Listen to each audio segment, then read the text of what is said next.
By the time I was 13, when my mother bought me an electric guitar for my birthday, me and music was a one of a kind for the rest of my life on up. By then I was already doing almost every drug you could possibly get a hold of, and that led me into different institutions that I had to serve time in, going in and out of juvenile hall and camp and YA, which led to the prisons. But the good news is I was able to bring my guitar with me, and I was able to continue practicing. I found other bandmates and put bands together and all that kind of stuff, and I carried on from there. I learned a lot of music and a lot of songs and everything while I was doing time. But eventually, when my daughter found me, and I realized that how talented she was as a musician, I decided to put something together with her. We went to the recording studio and hired a band, and man, it was fantastic. It was awesome from there. And I'm really excited to share this with people.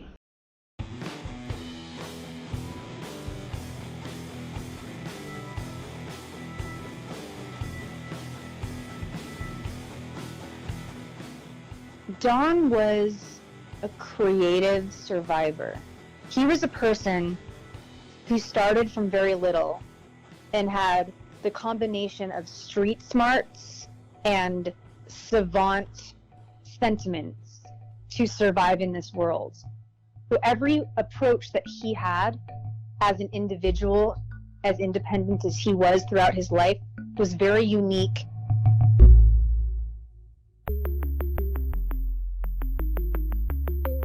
Who am I? Who am I? Who am I? Who am I? Who am I? Who am I? Who am I? This is Who Am I, Really? A podcast about adoptees that have located and connected with their biological family members. I'm Damon Davis, and my guest today is singer-songwriter Jenni Alpert, also known as Cami. You may recall Jenni took on her birth name, Cami, and went undercover to locate her birth father, Don, who was hiding from the law, using drugs, and living outdoors. Jenni used the tools in her belt to become Don's advocate and introduced him to alternatives to living in the streets. They bonded over their shared musical abilities and began performing together. Don is no longer with us, but Jenni is honoring her birth father, making her life's purpose the upliftment of others as part of Don's legacy. This is an update on Jenni's journey.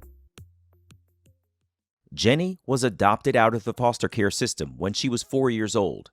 She was introduced to music at a young age in foster care, and her adoptive parents cultivated her musical capability in their home. Jenni credits the nurturing she got in her forever home with letting her explore her musical prowess, which led to self-expression that she says allowed her to grow in this world. Along her search, she discovered her birth mother was deceased, but Jenni was still able to meet her maternal family.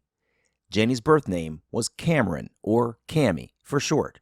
When she took to the streets to search for her birth father, Jenni used her birth nickname, Cami, to protect her true identity for her safety.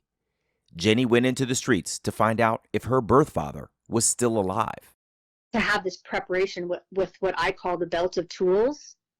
And that belt of tools and experience really guided me for what was to come later, which is how you and I met when you asked me to come a couple years ago to share the details of meeting my birth father, who at the time was homeless, an addict, running from the law, having lived a life born into poverty and raised from very little, choosing a life of drugs to feel better and homelessness for fresh air and freedom, and sometimes even going in and out of the prison system for a bed and for a rest. He was in the system really from, I think, from age 9, starting with juvenile hall all the way through, just because of the lifestyle that he was exposed to and choosing to live for what ways he was to survive. But what was really special, something that I didn't know, but I really felt intuitively about, is that when I did finally meet him years later, I also discovered not just that he was homeless and running from the law and kind of at the very end of his life in that moment, but he was also a musician and a savant and extraordinarily brilliant in his unique way. Wow. And that was really inspiring and amazing. And the second that we met, with the help of a private investigator, sort of finding and following his social security number and all these different things, I had a lot of experience up until that point, having learned music through high school, and they helped me with lessons and they helped nurture me. And then it was really my mom that helped get me, applying to colleges. And at this time, I was in UCLA as the first jazz vocalist to be accepted to Kenny Burrell's ethnomusicology jazz program, which I was so shocked to even be a part of. I really wasn't an intellectual in my mind, so I didn't expect that. But all of those things, plus once I got to UCLA, I was also tutoring and learning to become a shadow for those who identified on the autistic spectrum or the mental wellness spectrum or with learning challenges. That was a side gig that I was working on learning how to do. Plus I was volunteering in the field, like those experiencing homelessness, those incarcerated, foster care youth. I was developing programs for inner city kids and like music, teaching music. So there was like all these things happening at once, where I call them, looking back now, like I was developing a belt of tools while learning music, the craft of music, the craft of guitar, the craft of piano, the craft of songwriting, the craft of vocals, struggling to remember like songs that other people wrote. So I ended up becoming like an independent touring, recording singer-songwriter myself. All of these life steps, these moments in my life really ended up guiding me in a way to be prepared for the moment that one day I get a call from my mom, Jill, and she said, "I'm sorry to tell you this, but your birth mother has passed away.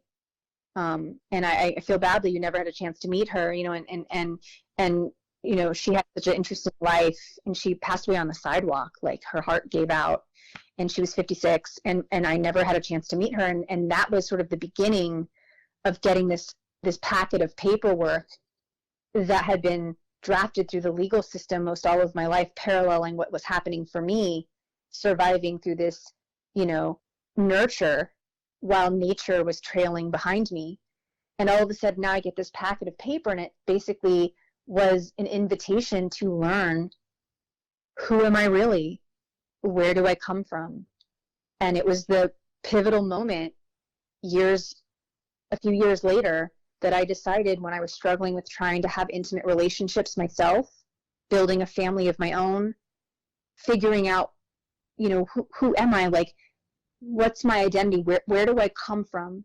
Never having harbored any negative feelings about having been adopted, and never really identifying as a victim of adoption or foster care. Rather, I just felt this emptiness, this sort of loss, this confusion, a huge element of disassociation in my life, trying to kind of piece together all of these parts. And now, I had this opportunity to fill in the gaps and to figure out who invented me. And I like to use that word, invented me, and where do I come from? And that was sort of the beginning of, me going out into the world and seeking out living birth family relatives. And though Don, my birth father, had 7 minutes of me in his arms at age 17 for the DNA test when the police took him into this hospital hallway to see that he created this daughter, he knew I existed. But then he was just carted right back off to youth authority and jail, never really having any focus of becoming a parent or, a father or anything like that, but knowing that this had happened and everything. Nearly 30 years later, with the help of a private investigator, Jenni was able to follow Don's social security number along the trail of his life. Once she figured out Don was still alive, she went undercover into the streets using her birth name, Cami. Out in the field, Jenni did some reconnaissance to learn more about Don, who was homeless and still using illicit drugs. In July 2016, one of Jenni's paternal relatives took her to the dilapidated dwelling where Don was staying to meet him for the first time. Here I was, Cami being walked into the alleyway area and sat down on this little crate, and I was introduced, and all of a sudden it was like, here you are, this is your birth father, Don. This is Don. He's alive. There he is. And he just, gets up and he was still kind of wasted from the night before, and he had these broken glasses on. He was like sleeping in this little alleyway area with, broken tent and all these other things. And he sits up and he puts his glasses on all crooked and looks at me and he goes, God damn, you're beautiful. And like, it was amazing. It was like electric. And we were just so, fortunate. And I know that our story, that people can go back to the safe space that's Don's place, which is like, I think it was your episode 96 or something that you so generously invited me to share, a couple of years ago at the very kind of at the height of our biological reunion adventures, I would call them, which we didn't expect to happen or plan at the moment that we met. It just so happened that we had such an electrifying, connection that drew us together. And the fact that shortly thereafter I discovered Don was a musician. He was a savant. He was a survivor. He was brilliant. He was self-taught. He was a chess player, and he was a mathematician, and he was a creative person himself, surviving in his unique sort of savant spectrum-y way. And in the moment that we saw each other, I think that, we mirrored to each other the desire and starvation for love, intimacy, and connection. And yet also for our creative solution solving savantness. It was just this amazing paradigm that we were all of a sudden together, and we wanted this. And he opened up his heart, and really I think he was at the end of his rope in his life, and it was almost like he got a new lease on life. Cami followed Don for several weeks, learning his habits and needs and taking inventory of who he was and who she came from. Don made the decision to stop running from the law, stop using, and convince the judge that with his daughter Jenni as his advocate, he could live a better life. It was almost just like everything led up to this profound moment of being able to meet my living biological paternal piece. And that moment turned into like every minute that we ended up spending together thereafter became the moments that became the rest of our life. And we ended up getting 5 years of partnership together. And ultimately, as every stage unfolded, really in present moment, without too much of like a projection or an expectation or anything, which is part of, I think, why it worked so well for us, that we were just both present and loving it every minute. That when he was released from jail on October 5th, 2016, I was there to pick him up at like 7 a.m, and he was really never out of my, like, the parameters of being close to me for the rest of the 5 years we got together. And in that time, it was extremely profound and transformative. I mean, in the beginning, I was his advocate, helping him get out of the system for the first time ever.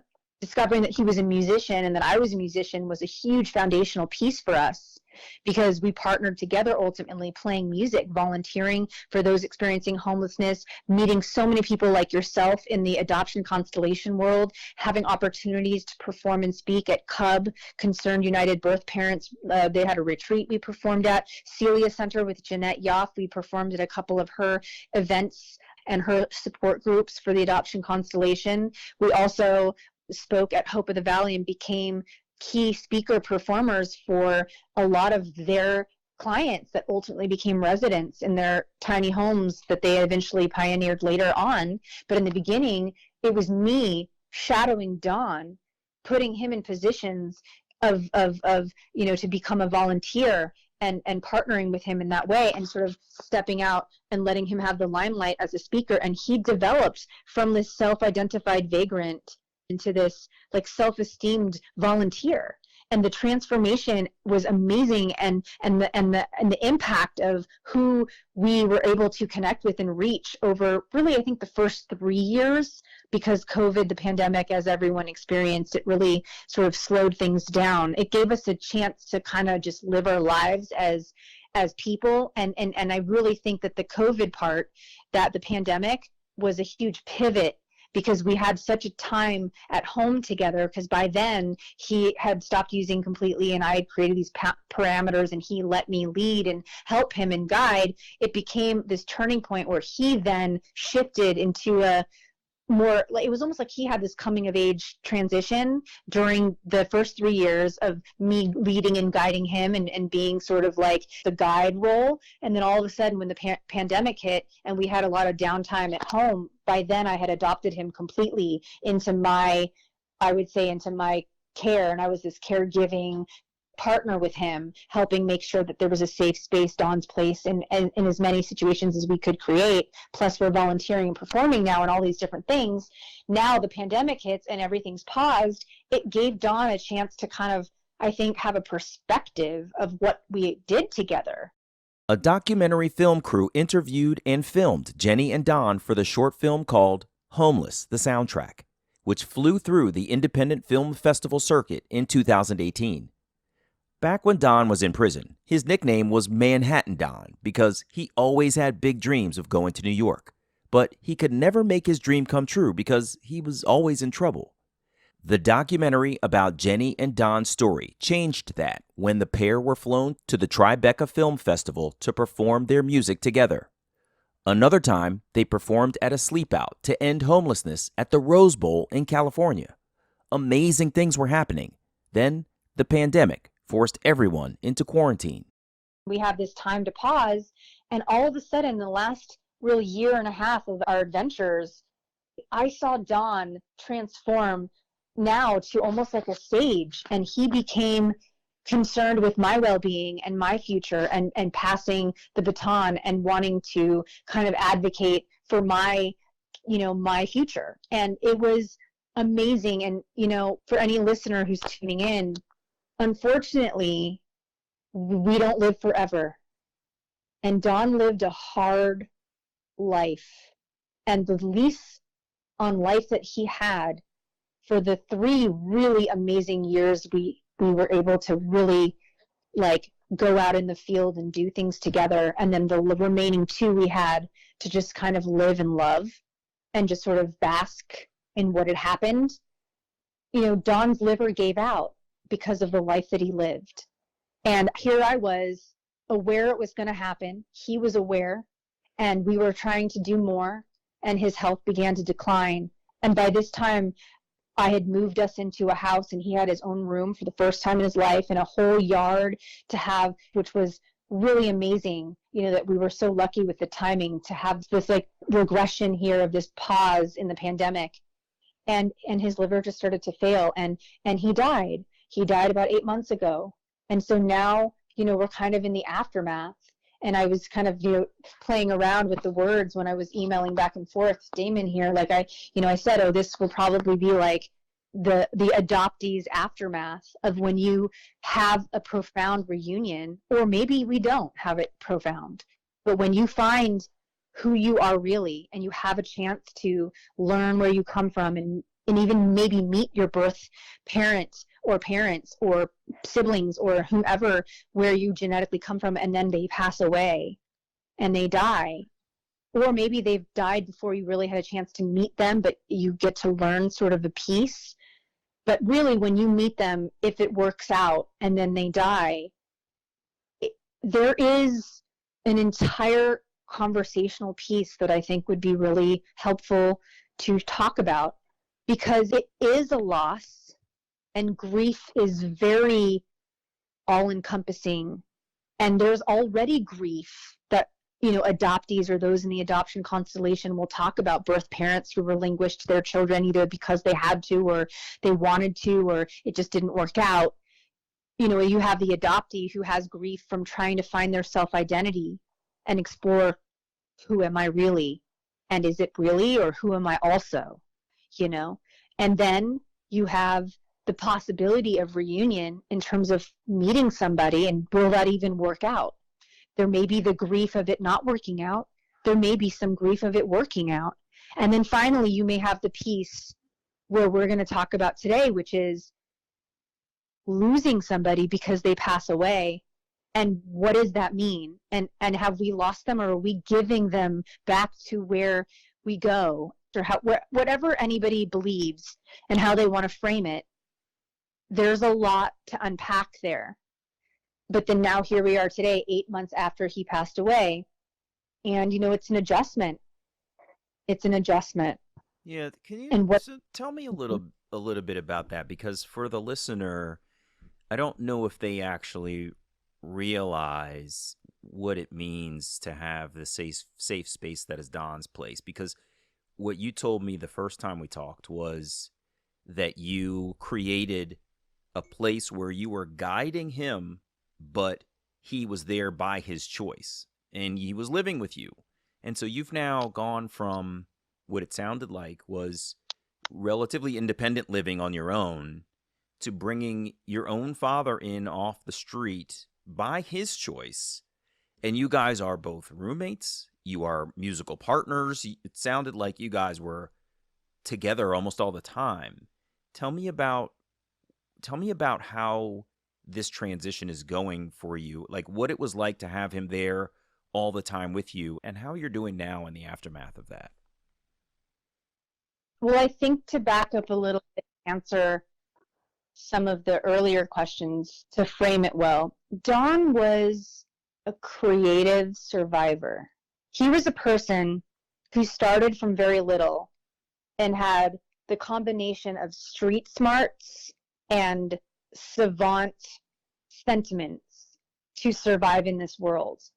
So every approach that he had as an individual, as independent as he was throughout his life, was very unique and not necessarily recognized in society as something that we would really feel would be familiar.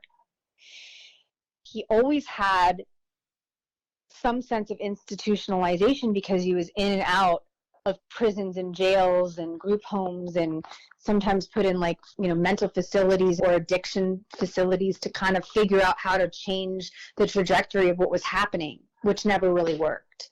So that was Don. And then my parallel universe was that I was adopted into a very stable family that was not artistic, but they were very intellectual, and the nurture piece granted me all these opportunities to develop myself and my identity into what Don would call me often as society's child.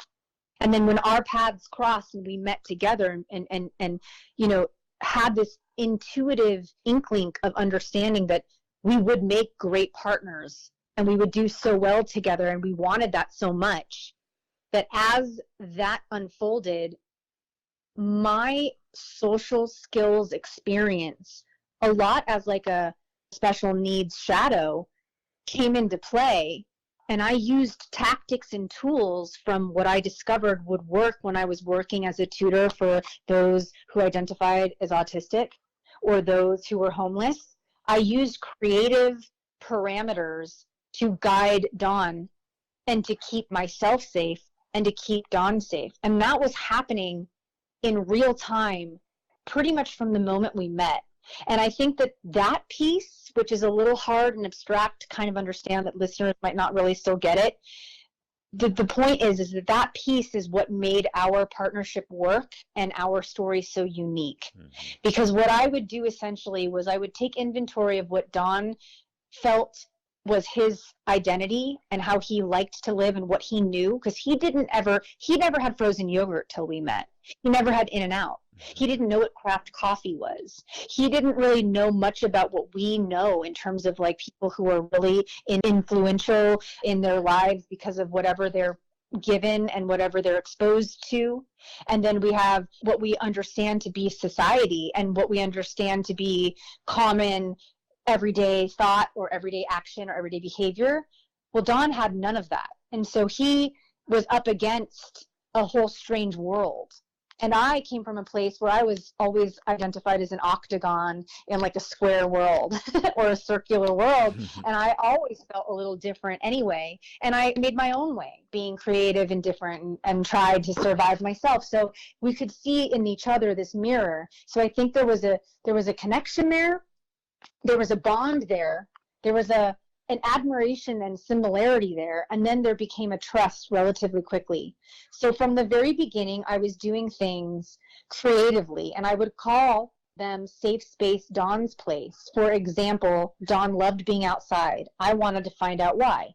Why are you homeless? Why are you living outside? Why do you go into the bushes by a casino and put a tent underneath a bush where nobody can see you, and then take some wires and wire your batteries as far as you can to the closest gas station up the street so you get electricity? And then you take your food stamps and you trade them in for cash, which you're not really supposed to do.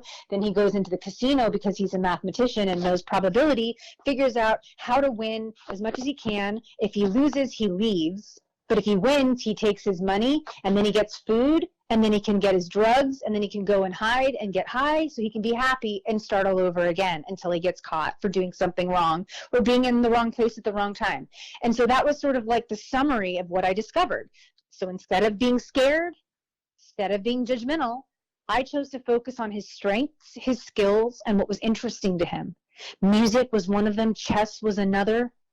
He discovered craft coffee through me, and that was like a great buzz, a great high buzz. So we kind of used that to have like a lot of energy together. And I would take him into all these different places. And then eventually I got a portable fold-up chair, a little umbrella, a backpack with, chess books. So I got a chess set that was magnetic so it wouldn't knock over in the middle of the game. And, had like a little, there was a little lunch kit with his coffee, and we kind of negotiated together what were the things that he wanted to keep most. He loved nicotine, so he could have 2 cigarillos a day.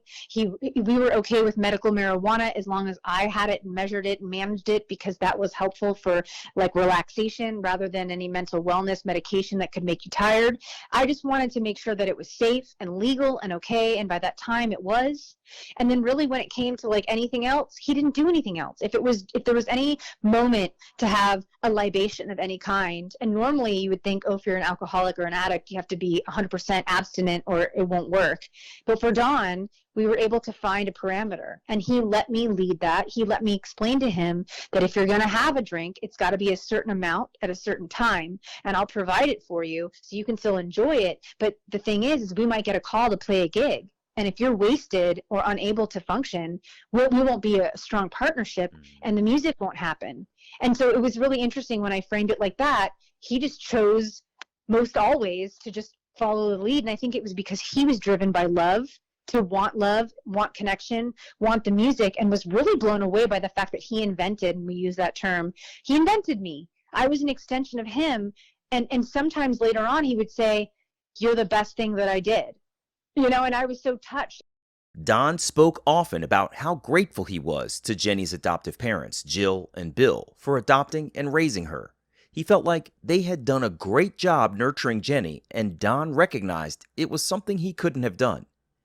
On the Jenni Alpert YouTube channel, she has posted several videos of the duo, Cami and Don, and their shared process to get Don cleared from trouble with the law, off the streets, and working toward being a volunteer and a speaker using his talents, skills, and experiences.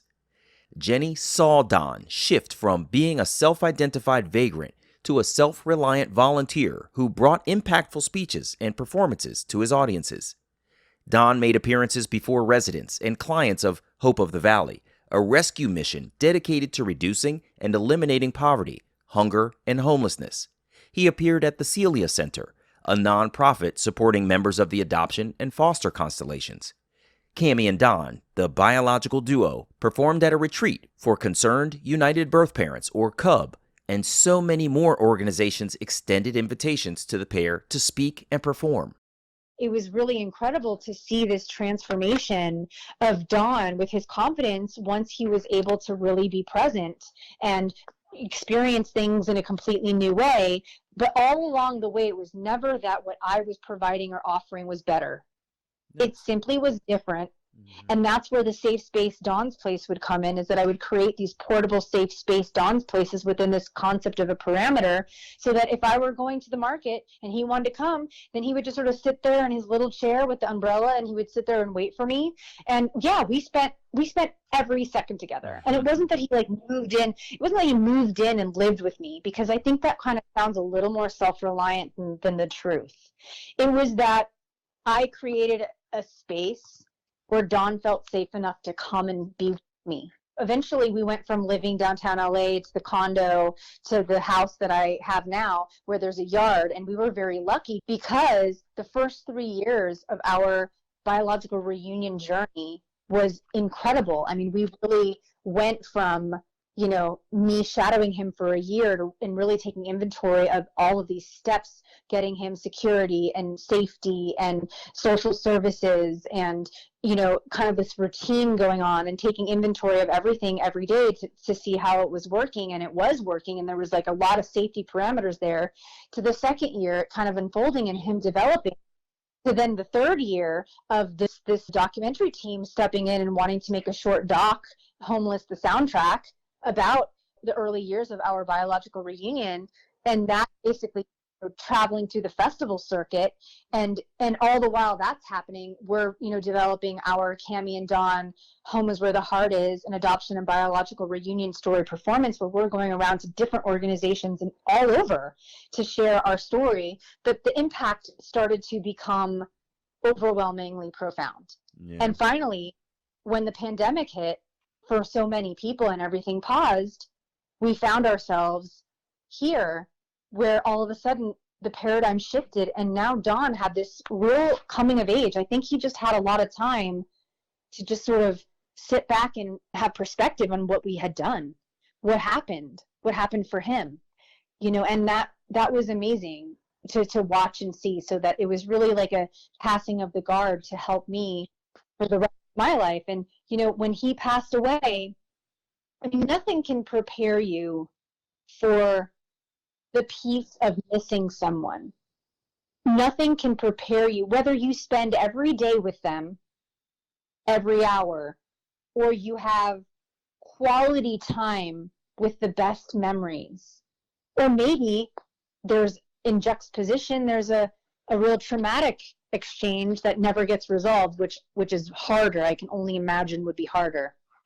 Dawn and I were so lucky to see the decline. It was quick, it was rapid, and it was kind of shocking, but we knew we were running out of time. And I recorded a lot of like conversations with him on my YouTube page.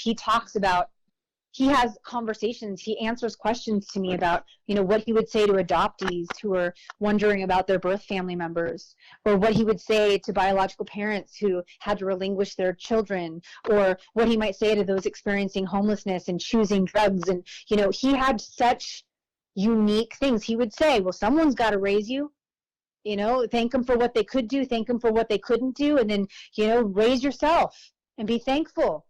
Or he would say with homelessness, like, if you want to choose homelessness, great, I'm not against it. But, think about the rest of the people around you and how you're doing it, so you don't affect everyone else. Or with addiction, he would say, if you want to use, you want to use, but you're not a victim to your addiction. You need to choose what you want and actually stick with it. And if it's hard, it's hard. It's going to be hard. And he just had these really profound pieces of thought that I'm so grateful to have captured. And thank you for, letting me share today, because I think really honestly, one of the commitments for the rest of my life that I'm here on this planet is to honor what I learned, what I experienced, and to share the profound partnership that I was fortunate enough to have with the birth father, and to share with those who were adopted, or those who were relinquished their children or had to, or, adoptive parents, or social workers and people in the field of adoption. I am an open book. That's amazing. I love it. I'm glad to hear that too. I think that it's super important to have people who are dedicated to the mission and cause of supporting other adoptees and spreading message. And I like hearing that Don was so wise, as things sort of transpired with you guys, that you were able to bond and he was able to recognize, the value of adoption, the choices he had made that put him in the positions that they did, but also the choices that he made to go forward with you. I wonder if you could tell me a little bit about making music with Don. I mean, let's be real. You have got an incredibly unique adoption reunion story. One. Number two, it's joyous in the fact that you have actually connected, and not every adoptee gets that. And then three, you have discovered a connection to a man who shares your musical prowess. I mean, you probably got your musical prowess from him, and now you're in a position of creating together. Like, did you ever just stand on stage and go, oh my God, this is unreal? Oh, yeah. I mean, when I first found Don, I didn't even tell him about my adoption journey and my musical life as an independent singer-songwriter, because I just wasn't sure who he was yet. And I did a lot of protective measures first to focus on Don, to learn him. So he didn't know that I had traveled into over 14 countries as an independent artist on the radio, having music and film, releasing 8 independent records. He didn't know that, that I had a lot of experience under my belt, and that I was decent. I was a decent singer-songwriter. Right. And then, complemented with all of my experience volunteering with social services throughout my youth and college years, those experiencing homelessness, those in foster care, those on the spectrum, creating programs, all that stuff. None of that was anything he knew. There was just a day when I went to visit him day after day in those first 3 weeks, getting to know him while he was homeless at the time, where I brought my guitar because I knew that he played guitar. And, it was just like thought, well, here, I'll make this a tool. One day I brought children's books and we read. One day I brought craft coffee, in a wagon with a car battery, after he told me about how he would get electricity with batteries, and I emulated what he knew and created the car battery and like a little hot burner, and brought all of my coffee and espresso apparatuses with coffee and espresso beans in these little Ziploc bags plus sugar and creamer, so it looked like a drug bin. And I bonded with him over that, so then when I brought in music, that was just the icing on the cake, and probably the strongest connection that we had. And even at that moment when I brought my guitar and let him play it, I barely played it first. And then, and he got to be himself and express himself. And then the journey of opening up the doors and playing piano for him, one of the first song I ever wrote on piano is called Heaven, and it's about being in foster care and the disassociation that you sort of identify, but you don't know that it's happening as you're trying to find stability and build relationships and love and all these things. But it's a poetic way of sort of expressing that maybe a listener might not get at first. I'm sure they wouldn't without like an interview of asking me, but that's what Heaven is about. Heaven is a place I'm running from, not heaven, the religious one we talk about, but heaven, that peaceful place that we want to, feel comfortable and safe and love in. But heaven is a place I'm running from because I don't know what's real, and I don't know if I can heal, and I don't know if I can be good for you. Those are the lyrics of the chorus. And that was the first song I really played for Don one day in our little, I called them, so they were called Family Fun Field Trip Adventures. And we would go on these little tiny adventures the first 3 weeks while I was kind of like undercover as only Cami. There was one afternoon where we were walking by this retirement home in the Long Beach area where he was mostly homeless then, and where I was going in the field kind of undercover to sort of get this reconnaissance of who this person was, to sort of navigate where we were going to go from here. And there was a piano in the window, and I just got this like idea, and that was like a moment where I was like, I'm going to let him know my musicianship. And he cried. I mean, he just was shocked. Wow. And that was so fun. Then I had a gig like a week later at a venue, a legitimate like Jenni Alpert singer-songwriter that nobody knows. I'm not a household name. I'm just a crafty person that did the best that I could to get music out there for healing and sharing. I'm an entertainer, and I love that. And I was, and I was just so excited to always be able to do that. And then I get a gig, and I'm like, hey, do you want to sit in and play this music with me? And he was like, sure. We go into my then apartment downtown, and he, uses one of my guitars, and he just rocks the hooks. And he learned on his own. At that point, I started showing him the records that I made, and he learned my music. And literally on his own, the way he knows how to play music, he learned my music, and it was so amazing. And it was just so, and he could play bass and guitar, and he would just play. And so then I brought him down to a gig at Genghis Cohen. I'll never forget it, still in the 3 weeks that we're meeting each other. And the house was packed because it happened to be an event where I was one of many songwriters. So, it wasn't like I had this line out the door for people who cared about me. And it was just like this really cool night. Mm-hmm. And then I was invited to come up and perform. And then I just sort of shared, like, this is my birth father, Don. At the moment he's still homeless. and whatever, but he's an amazing musician. I'd really like to have him come up and be my guest. And he came and performed, and there was not a dry eye in the house. Oh my God. Like I can't even there imagine. wasn't. It was like unbelievable. And that was sort of the beginning of the rest of our musical journey together. It wasn't contrived or planned or projected to be. It just was natural, and it unfolded. And I think that the music piece was the gel and the foundation and kind of what guided us. But I will also say that my birth mother, who I never met, who was significantly older than Dawn, so there was like a huge dynamic as to how I was conceived and why, and it was kind of taboo, and there was difficulty with the detail there. But my birth mother, actually, I came to find out, had gotten accepted to UCLA and never completed her experience there. And the fact that I ended up at UCLA and graduated made me feel like I completed something she never got to. Oh, that's awesome. And isn't that wild? And then she was there for design and was actually a really great artist, like a painter. But no one ever really got to know that because something happened traumatic in her life just around that time.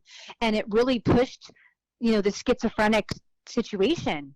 And she was, put in mental hospital because she just no longer was able to be present for the traumatic event that took place. Mm-hmm. And she never really returned to her talents.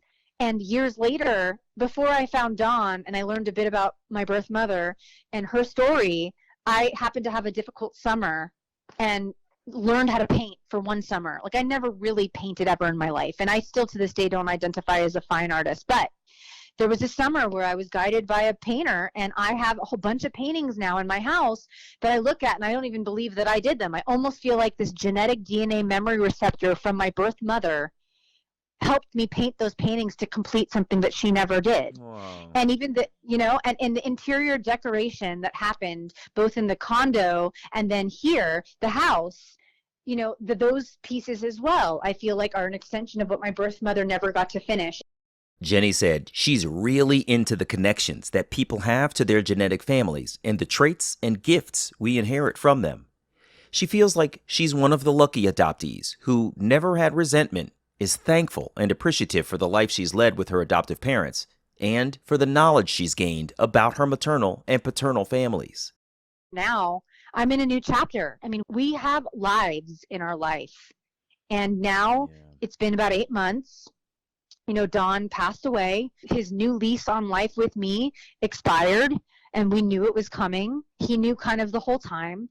We had time to talk about it. We had time to say goodbye. We had time to kind of plan, like, hey, if there's a spirit afterlife, send me these signs and I'll know that you're okay. Like, we did all of that. And I made sure that he wasn't institutionalized in the end of his life, and he was here in my bed, and I was holding his hand and playing Jimi Hendrix and helping him transition to the other side until he passed away.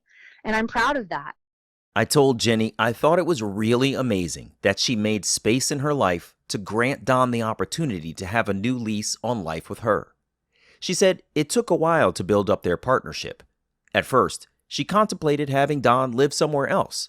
But as she shadowed Don and learned who he was at that stage of his life when they connected, she could feel him getting more energized by her unwavering support for his recovery. Eventually, Jenni decided she was either going to be all or nothing with her birth father, so she granted him space in her life. Thinking about Jenni's creativity as a singer-songwriter and what we've all experienced with songwriters who have taken the joys and pains of their life and turned them into incredible songs, I wondered where Jenni found herself on her creative journey now that Don was gone. That's such a wonderful question, because I definitely feel like it's so easy for me to focus on Don. Our dynamic wasn't even like a codependent thing. In fact, it was really interdependent and partnership related, and I'm really lucky for that. So when he started to get sick and we finally had our, comfortable routine developed over years, and we were sort of already doing our thing, and he got sick and then he passed away, it left me in this new identity alone. And when you lose somebody, whether it's a spouse or a friend or a family member, a birth father, a birth mother, a mother, a father, whoever it is, if there's somebody on this planet that you have connected with in such an intimate level where your identity is not just yours now, but there's an us and a we and a shared space. It's very important to continue having the identity of yourself, because when that us, we dissipates when a person dies, a piece of your own identity changes. And if you don't have that understanding in advance, I mean, in a lot of ways, after watching Dawn pass away and then the last 6 months of grief up until now, which is like 8 months later, I pushed through hard. I made sure, based on what Dawn told me to do, what he wanted me to do, what I knew I had to do for myself, because it would have been easy to just like roll up in a ball and be like, life is over. He's gone.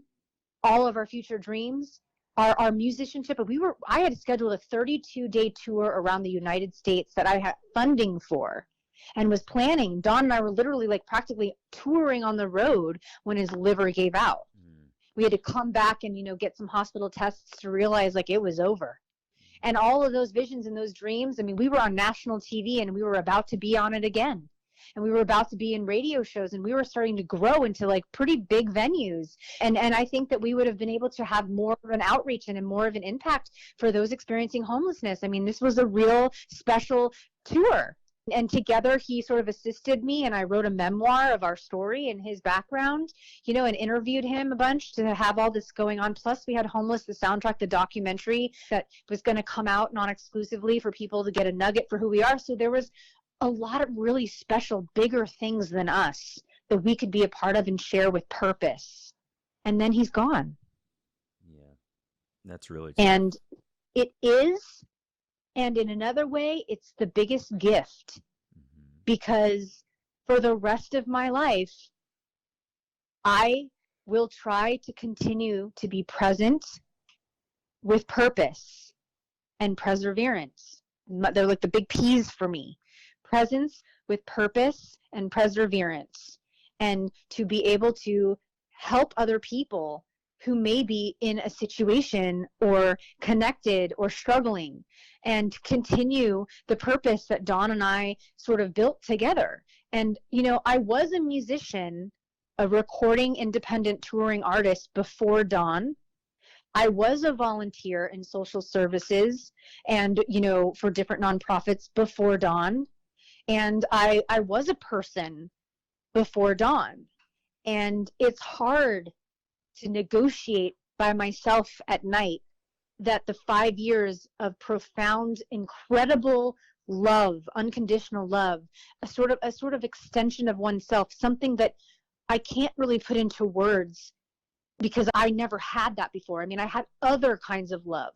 I had other kind of connection, but this was something out of this world. And for that to no longer be tangible, now it's of a spiritual realm, and I have to carry on by myself for however long I have, and to take with me the gifts that Dawn gave me, because it would be a shame to stop.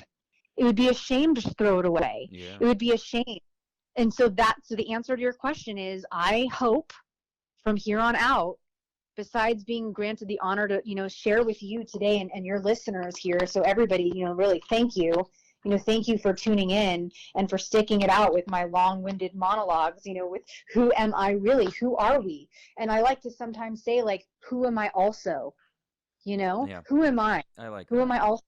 Yeah. And it's like, and that's not to say that who am I really is neither here nor there. It's a great sentiment. It's a good door opener. And then my response would be, you're right. Who am I? Who am I also? Like, what are all the components, nature versus nurture, that make us who we are? And what can we do to better ourselves, but bigger than that, to help contribute to make the world a better, more loving place, or a place of understanding? And if I can take the journey and this experience with Dawn, my birth father, my partner, the person who helped invent me and really shaped me and gave me so much by the end of our 5 years together, him coming of age and all of a sudden leaving this world, wanting me to continue on and to be stable. And he said at the very end, he's like, if I could, I want to make $1 million and pay off your house so that you could have stability. I want you to find a partner and have a family. And he motivated and inspired me. And whatever happens in the next chapter, this chapter of my life, whether I'm speaking to high school students or to other nonprofits, or performing, or sharing the documentary or my music or the memoir, or, sharing recordings of Dawn speaking, speaking or whatever it is, or being on, podcasts like this, or being in groups or at workshops or helping other people or participating, creating programs, whatever it is, if there are things that I can do to continue creating healing in this world, in Dawn's honor, and my birth mother's honor, and my parents who raised me's honor, and everyone in my adoption constellation's honor, and for myself, then that's what I know that I'm supposed to be doing. I love it. That's a wonderful place for us to end. I'm so thankful to you, Jenni, for coming back here. Because, when I heard of Dawn's passing, I said, oh boy, this is exactly what I'm always talking about.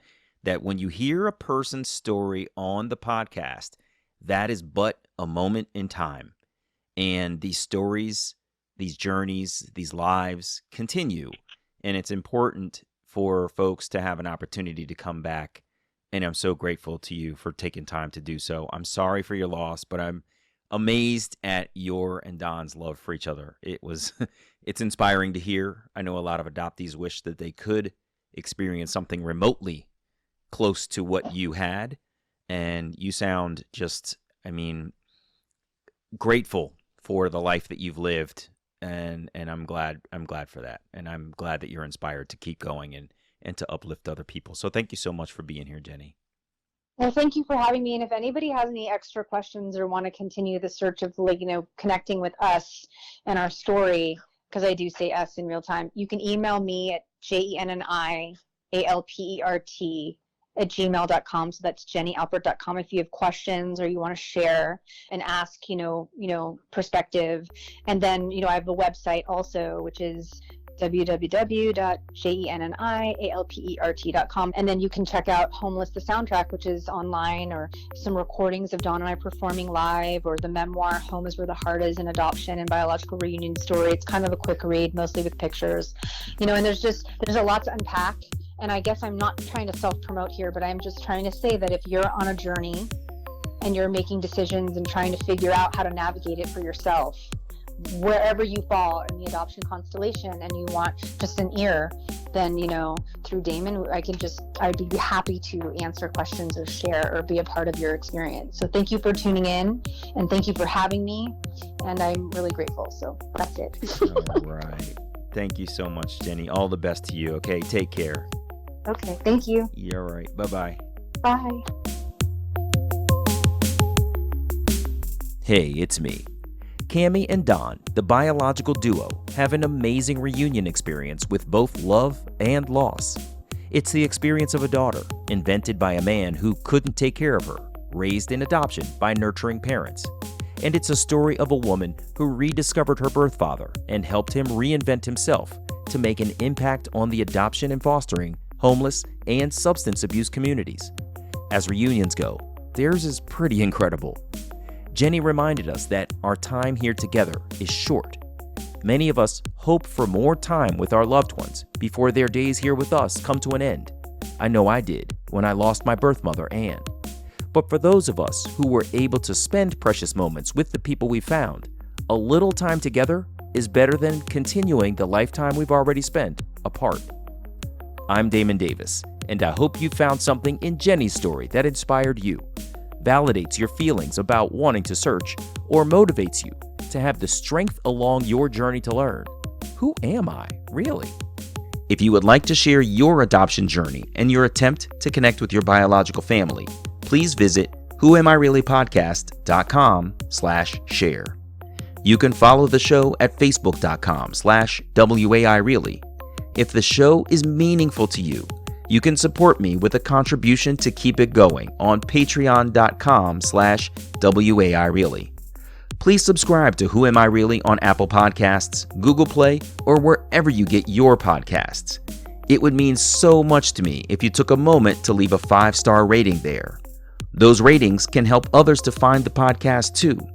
And you can check out the story of my adoption journey, Who Am I Really? An Adoptee Memoir, on Amazon.com. I hope you'll add my story to your reading list.